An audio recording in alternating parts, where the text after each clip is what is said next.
Hey, how's it going, YouTube? JTwoH back here for another long-awaited Wild Eye releasing. I always stop. It's releasing, right? Hold on. Wild Eye releasing DVD review. This one was sent to me probably a minute ago. It's been a minute to review. I finally got around to watching this. So, this being House on Elm Lake. Evil is here to stay. You got the doll there and the house on the Elm Lake. So essentially, did I put the disc back? Yeah, I did. Essentially, this film, a couple moves into this. It's a couple of horror themes wrapped into one. Once you've heard one, you've heard them all. A couple moves into a house where a murder took place. It's a lot like the Amityville because the husband then gets possessed and attempts to kill the family. And there's a séance. It's pretty wonky. It's their house, not yours. Use the right there in yours. This one will give you nightmares. Nightmare on Elm Street meets Amityville Horror. No idea why they said Nightmare on Elm Street. Maybe because it's Elm Lake. It has nothing to do with... I don't think it has anything to do with dreams. There's a possession angle. Plot line, subplot. There you go. There's the nice descriptions. 2017 film, 96-minute runtime. Distributed by Wild Eye Releasing. There it is. Releasing, not Pictures. I want to say Wild Eye Pictures. Every time. Anyway, distributed in 2018. So, told you about the premise. As far as my personal opinion of the film, I tell you, the first half of this movie, I was very much on board. I always put these in, and I give it a chance. Sometimes I do things in the background. And I put this on, and I looked up, and a couple of the jump scares / scary moments actually got me. And I wouldn't say legitimately scared, but I was like, ooh, that's a little creepy. Ooh, that one got me.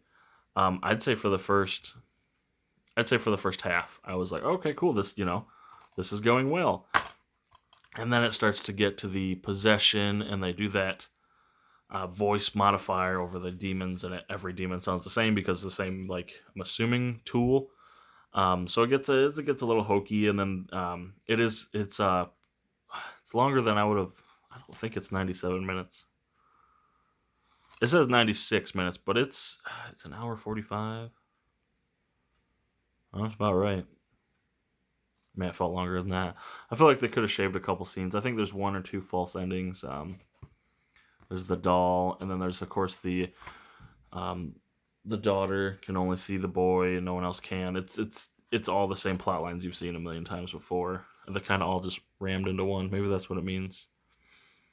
When it says, can you see the doll? Is that the doll or just bubbles? No, it's just bubbles. But there's still some creepy imagery all the way throughout. I'll give them that. The effects are really good in this. Probably the best I've seen from Wild Eye Releasing. As far as the effects, and they're legitimately creepy. The seance stuff, well, like I said, whatever, tends to go overboard. Can't be perfect, but not my deal. And there's I can't remember if it's this one or there's a different one. There's a scene. I think it's this. There's some cannibalism. I think it's that all horror elements are in this film. So, anyway, I want to thank Wild Eye Releasing for sending me this and being patient for my review because, like I said, I had a stack of Wild Eye stuff. I set it aside, and then between having a child, etc., cleaning out the man cave, I found a whole stack of them. So now I'm going through and actually reviewing these and watching them. And I gotta say, this one was good. I would check this out if I was you guys. In fact, I'll put a link in the description for where you can check this out, buy the DVD, and support them through Amazon. I will also put in the link in the description links to my Twitter, my eBay, my Instagram, my Blu-ray.com, my podcast with Mr. Crazy Joe. I co-host a podcast now. Letterboxd, where I rate and review everything I've been watching. I think that's about everything. I always forget one. Always. And it's never the same one. So, thanks again. Let me know what you think in the description. Thanks for watching, and I'll catch you later, YouTube.